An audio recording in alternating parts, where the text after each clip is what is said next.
Hi folks, welcome back to Cult Pop. We've got something really cool today. One of my favorite places to go on the web is SFSignal.com. It's a one-stop, everything you need to know about science fiction. Great authors, upcoming TV shows, movies, etc. I go there a couple times a day and you folks should too. I was interested in the workings of this whole place. Like, how do they get it going every day? What's it all about? Well, we're lucky enough to have Frantz and John DeNardo, two of the main contributors to the website, on the show today. They're going to tell us all about sfsignal.com and then some of their opinions about science fiction in general, some cool things to look for in 2009 in regards to books, science fiction television, and movies. So stay tuned.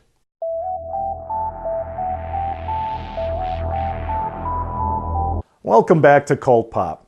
One of my favorite places to visit on a daily basis on the World Wide Web is sfsignal.com. One of the coolest one-stop places for everything you want to know about science fiction. From what's out there to read, what's out there to see in movies, what's out there comic book-wise, they cover everything. On Sundays, they'll show old science fiction movies and television shows that you can do on the website. It's just an amazing, amazing website. Like I say, it's a one-stop shop for everything science fiction. So I know you folks at home, if you like this show, you're definitely going to love the website. So make it one of your daily stops. So what I've done is gotten two of the gentlemen that are behind this wonderful website, Frantz and John DeNardo. And both of these gentlemen help the website in its day-to-day operation and are just key components of making it go. So guys, thanks so much for being on the show today. Hi, Jim. Hi, really happy to have you. I really mean what I say. I absolutely love the website. I visit it daily and often 2 or 3 times a day. It's a one-stop shop for everything science fiction. You guys do a great job, but for those folks at home watching Cult Pop, don't know about it, tell us what SFSignal is. Well, SFSignal is a group science fiction blog run by fans of science fiction. We've liked science fiction for a long time, and we thought that it might be fun to enter the blog sphere and talk about science fiction as fans, and that's what we did. Hey guys, I'm fortunate enough to have the two of you on today, but there's a whole bunch of folks over there that make SFSignal possible. Why don't you tell us some of the folks behind the scenes there? Sure. We got Scott and Tim and Trent and Kevin, and we got Fred. Fred is our resident spell checker. Fred's actually was a longtime reader, and we brought him on board. We also got my cheat sheet here. We also got Karen, Larry, Jeff, Lisa, Dave, and Terry. A few of those folks we just brought on recently, kind of expanding the SFSignal irregular family as we call them on the blog. Anyway, we're real happy to have them on board. We kind of have we like we think one of the benefits of a group blog is the varied opinions. So having a lot of people on there gives us that. So we're happy to have them on board. Excellent. Now tell us a little bit about the history. I've been familiar with you guys now for about a year and a half. I've been a pretty regular visitor, but you've been going strong since about 2003? That's right. We started up in July of 2003. It was one of those things. Back then, blogging was really a pretty new thing. I thought it was kind of interesting. I looked around for any science fiction related stuff, and aside from sci-fi.com and a couple other little things, there was no real blog type thing. So I thought maybe it'd be kind of cool to start one up. So we did, and it basically just started up as things that instead of using email to send links out to each other, we would put it up on the blog so we could comment on the blog, amongst ourselves, and it's pretty much just grown from there. Just new readers all the time, and we were pretty much doing the same thing that we did then, slightly different form, but that's pretty much the gist of it, and we've just carried on till today. Well, when you use the term blog, I'm certainly familiar, and by now folks at home would be familiar, but it's really, your website is so much more than that because of all the things you can find there. You can find links to every major science fiction author, every minor science fiction author, reviews on every type of show, book, comic. So you've really become so much more than just a blog. When did SFSignal start to kind of become an all-encompassing entertainment, sci-fi entertainment zone, if you will? I think it just stems really from the fact that we're fans and we like many aspects of it. So I mean, we like sci-fi books, we like movies, we like shows, and then as we started conveying this information out to people, we kind of picked up an audience and we started getting into the community a little bit, and so we started following authors' blogs and author events and things like that, and it just kind of blossomed. It really all stems from us being fans. Excellent. Now, you mentioned a lot of names behind the scenes, and as we're having this interview, we're kind of rolling and showing the folks at home what this website looks like. But on a typical day, you might review 13 to 14 books and then have bullet points about 20 or 30 authors' websites. Who or how do you guys keep up with all of that information? On a given day, you'll have bullet points. John Scalzi's talking about this. This particular website is showing this show. You've been nice enough to mention our show on numerous occasions. And you're just keeping track of all these websites. How do you go about that on a daily basis? How does the day-to-day operation work there? Well, you're talking about the tidbits and the 2-bit posts. And really those started just as, what we used to do, going back a little bit, we used to basically, it was a post about everything. If there was some little iota, hey, check out this link, we'd create a whole entire post for it. And that kind of seemed like overkill, so we stopped doing it. And then after a while, we realized that these kind of little nuggets were dropping by, so we started, were dropping by the wayside, so we started collecting them into a single post. So we started having these tidbit posts. And then ultimately it became a daily thing because the sources of information that we look for has grown. They originally started just by us going out and trolling websites for websites we like to read, interesting articles we found, things of that nature. We'd follow an author here or there as they became accustomed to the blog sphere, and then we'd follow them up that way, and then relay them in the tidbits posts. Well, a couple of years ago, RSS, really simple syndication, became popular, and most blogging software supports that, so it became easy to subscribe to these blogs, so we can keep tabs on them more easily. And as the list of blogs that we keep tabs on has grown, so has the list. And I really don't know what we're up to now. It's got to be hundreds of feeds we're trolling every day. And it just really stems from keeping in touch with the sci-fi community and what's going on out there.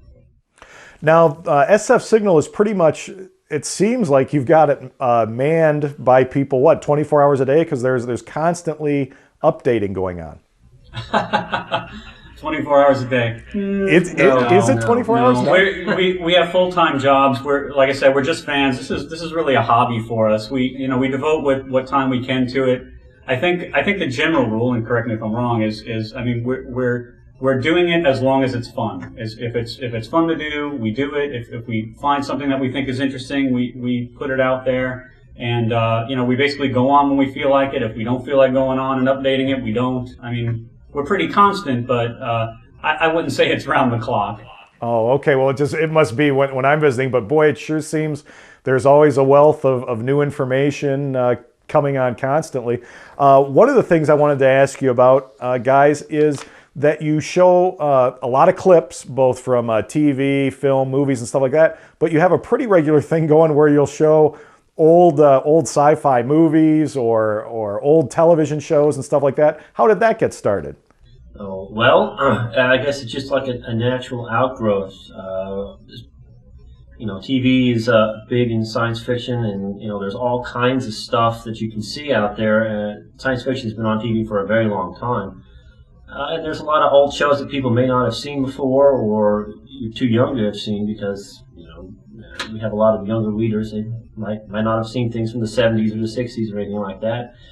So when we look around, we might see an old show, a clip here or there, or an episode or two. It sounds pretty cool, and we'll put it up on the webpage for everyone to see.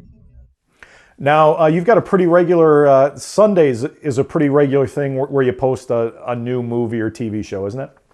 Yeah, I guess that's another thing that we It's a fairly regular, I guess. Occasionally I'll put something out there, or John's been doing that a lot too. It's either a YouTube thing or like a Hulu thing or someplace else, an episode or two. We call it Sunday Cinema, and I think part of it comes from, at least when I was younger, I remember in New York on Channel 9 they used to show movies all the time, and on the weekends I'd watch some movies or whatever in the mornings and on the weekend mornings, and it was fun. And also as for posting it now on the weekends, we kind of like our weekends to be light, right? So they're kind of easy posts.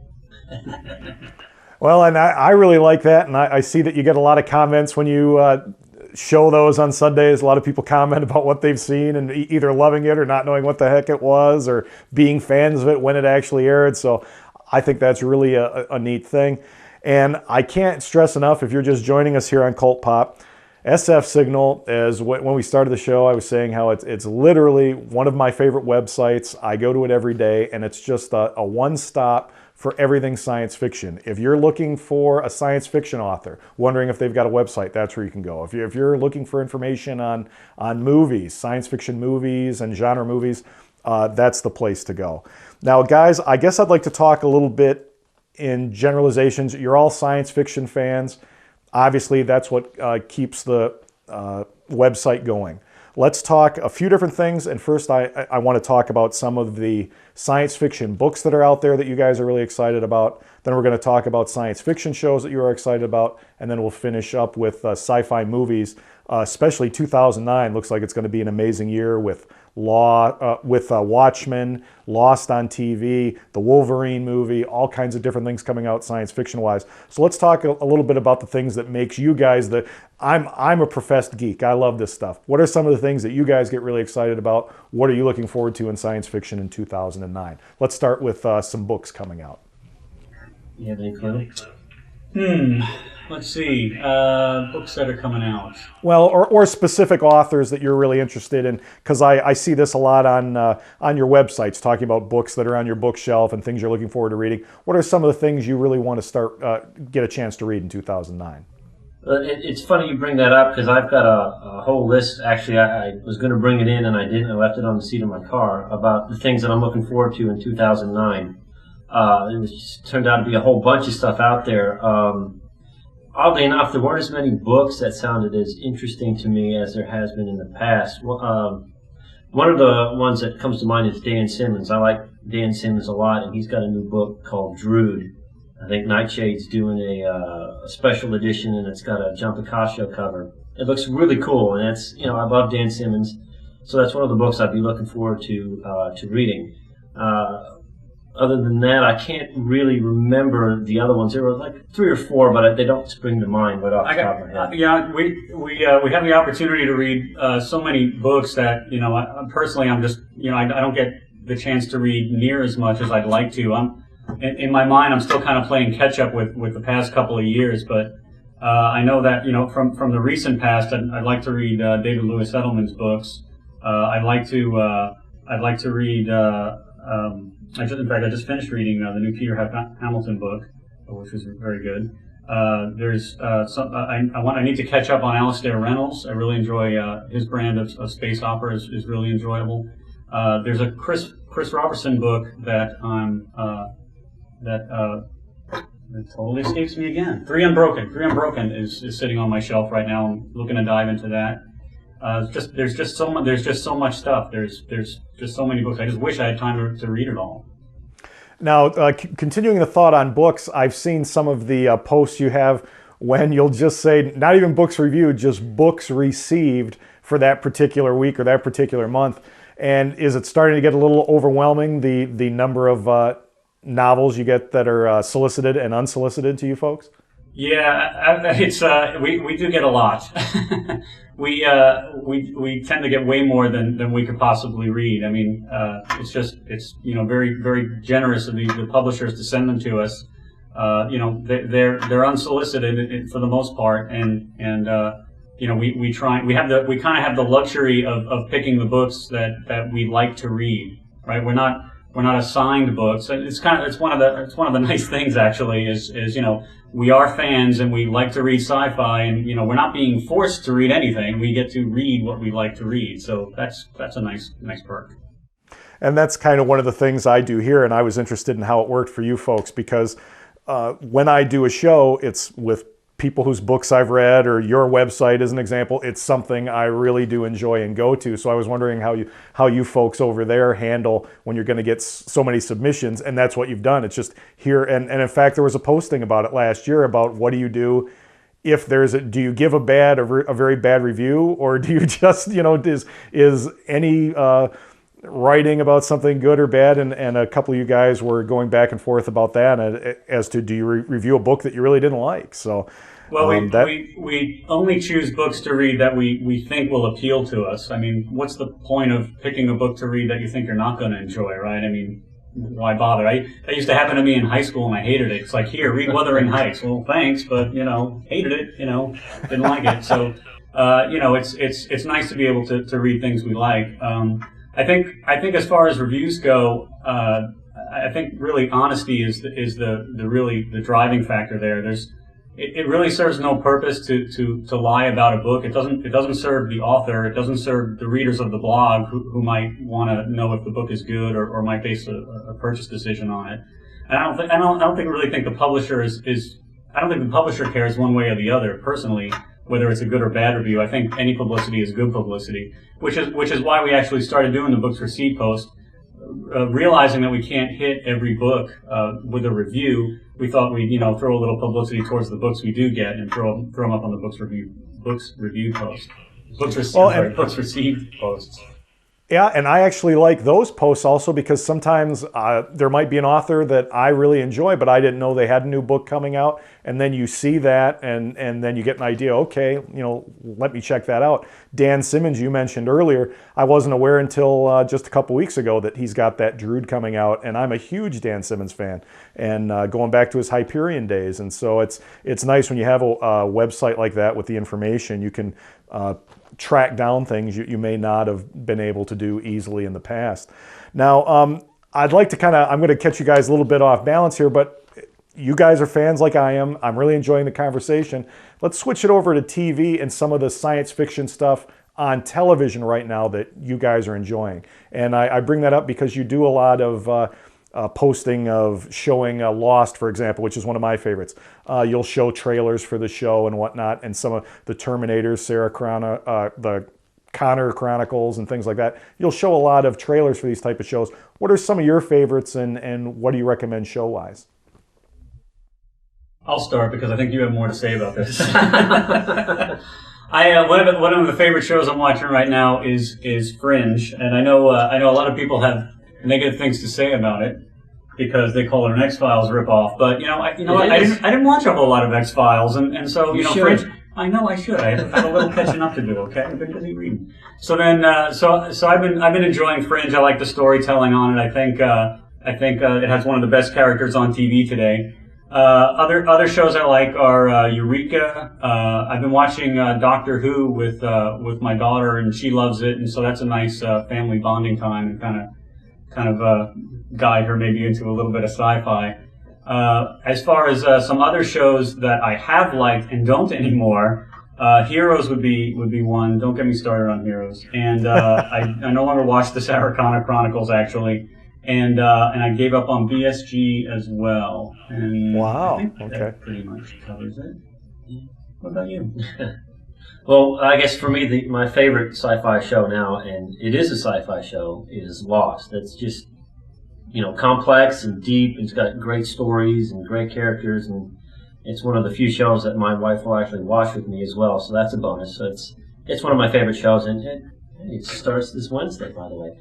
And let's see, I still watch Galactica, although after last Friday's episode, I'm just waiting to see how much of a train wreck it's actually going to be now. That's more like the appeal now, watching a train crash. I know, so many shows are disappointing, right? They don't meet your expectations. What are you going to do? Fringe is all right. I'll still watch Fringe because I like the I like the mystery behind it. What is the pattern and who's doing it? That's Abrams for you, but I like that one as well. And I also watch Eureka when that comes on. And as far as other stuff, I don't watch a whole lot of TV really. I do Lost and BG and Eureka and Fringe, and that's about it. We watch other stuff, but as far as science fiction goes, for me, that's it. Sure. Well, it sounds like we're kind of on a similar page there. I'm a huge Lost fan, and I am enjoying Fringe, although I haven't been able to see the entire season. But I really like what I'm seeing, and I think that'll definitely be something I'll pick up on DVD once that comes out. Battlestar Galactica I still watch, but it's kind of gone. Yeah, I don't quite get it. But I was curious what you guys really thought of a lot of that. And you've posted a lot of that stuff, your feelings and thoughts, but I wanted the folks at home to know. And finally, I'd like to talk a little bit about movies. A post about 2 or 3 weeks ago, even as we're conducting this interview, one of you guys was talking about reading The Watchmen for the first time, the graphic novel that is now going to be a major motion picture here coming in 2009. And The Watchmen is really, really exciting me as a sci-fi.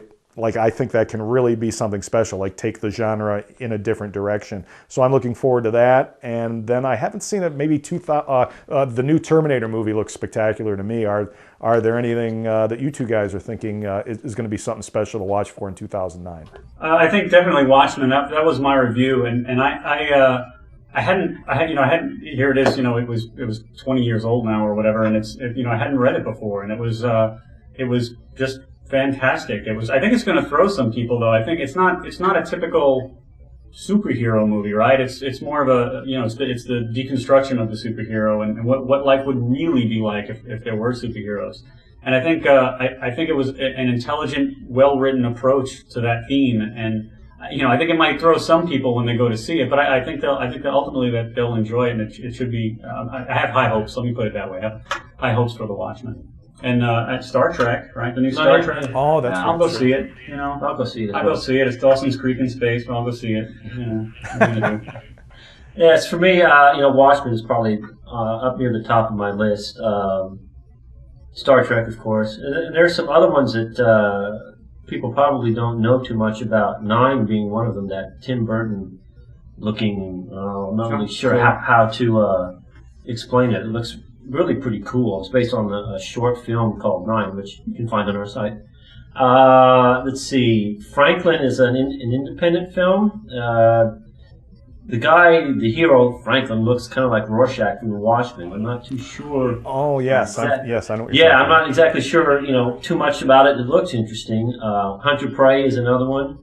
Neil Gaiman's Coraline. Coraline, Coraline yes. would be good. And what was the other one I was thinking of? Well, it escapes me right now. But there's a couple of, lesser known, more indie films that look pretty cool this year. Oh, the one with Bruce Willis. What is it called? Oh, golly. No, he's in a new one, a science fiction one. I can't remember the name of it right now. And I think District 9 or District 13.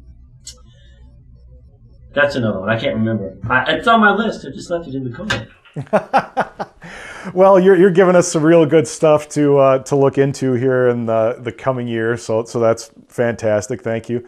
And I agree wholeheartedly with The Watchmen. In fact, I was discussing with my director, Jerry, that for people who aren't aware, and what I'm worried is that there might be a backlash that, oh, not another comic book movie, and it's so different than any other type comic. That is what I think is going to be the must-see. I don't think it's going to be a blockbuster, but I think it'll be something really, really worth seeing. That's an interesting thing. After watching the Dark Knight, that's not your typical superhero film either. And look how well that did. Now, how much of that is Heath Ledger versus the actual story itself? But if The Watchmen's a good story, I think it might do pretty well. It's got a big base to begin with, anyway, at least a vocal base. That might has the built-in fan base. I think word of mouth might carry it too. Who knows? It's like I said, it's one of those. It's one of those stories, they got the 2 generations of superheroes. It's just, there's just so much going. You should read the graphic novel before you see the movie. I think the movie's going to be pretty close, but I still think the graphic novel was just it really, and that's what changed the face of graphic novels, or at least the impression that people had of graphic novels. It redefined graphic novels or whatever, air quotes. But I think The Watchmen is going to be the one to watch. Well, I agree with you. I think it's going to be spectacular. And fellas, I just want to jump in right now and say what a real good time I'm just having this discussion with fans who also enjoy science fiction as much as I do. And for folks at home who have just tuned in here to Cult Pop, I'm with John and JP. They're from SFSignal.com, one of my favorite sites to go to daily. It's everything you need to know about science fiction. And we're just chatting about the website and everything science fiction. And I want to bring it kind of back to the website now, guys. We've got a few minutes left in the show. And talk a little bit, we were discussing editorial and how you do stuff on a daily basis. But is there really are there decisions that have to be made as to who and what you're going to discuss, what novels, or is it just all of you folks work together and kind of work as a happy unit? Or how on a daily basis do you determine we are going to review this book or we're going to review this movie or this television show? Do one of you say, I just read this book and I want to put it on? Or is there a rhyme or a reason of how some of this stuff is getting on there? Yeah, I think it's first post wins. Really? It's pretty much, if you read a book, you write a review, it's up there. If you're reading the book, we know about it because if you wanted to read it, someone else had it. So it's kind of like claiming the books for the review. And then as far as posting other things, it's kind of like we kind of have our niches, right? Where I kind of focus a lot. I do the tidbits posts and focus on some book things and other things going on in the community. And JP's doing his stuff with movies and technology stuff. I mean, we're kind of all over the map. No one's really tied to one area. When we find things we think are interesting, we talk about them, and that's how it goes. It just kind of works out. Excellent. Well, guys, I just want to thank you again for being on the show. It's been absolutely spectacular. As I've said, I'm just a huge fan of the website, and I keep on saying it. We've put the website up throughout the show, and the folks who visit Cult Pop will have an easy link right to you. But it's definitely once or twice a day stop every day for science fiction fans. All of you folks have done an amazing job. We couldn't have the whole crew on, but thank them for me and congratulate them for what a wonderful job you guys do. Thanks for having us. Okay, thank you so much. And folks, stay tuned for more Cult Pop.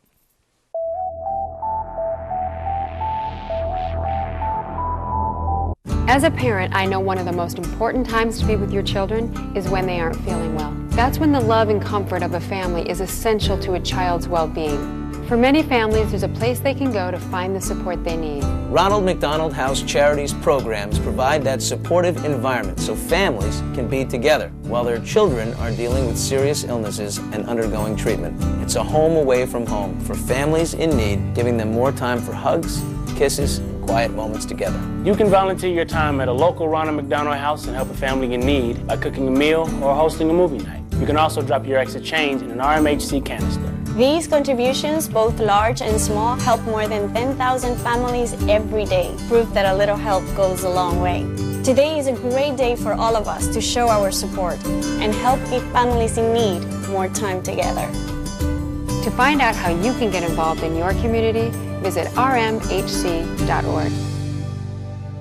Thanks for watching Cult Pop. Folks, I really mean it. SFSignal, one of my favorite spots to go to on the web. Visit it at sfsignal.com.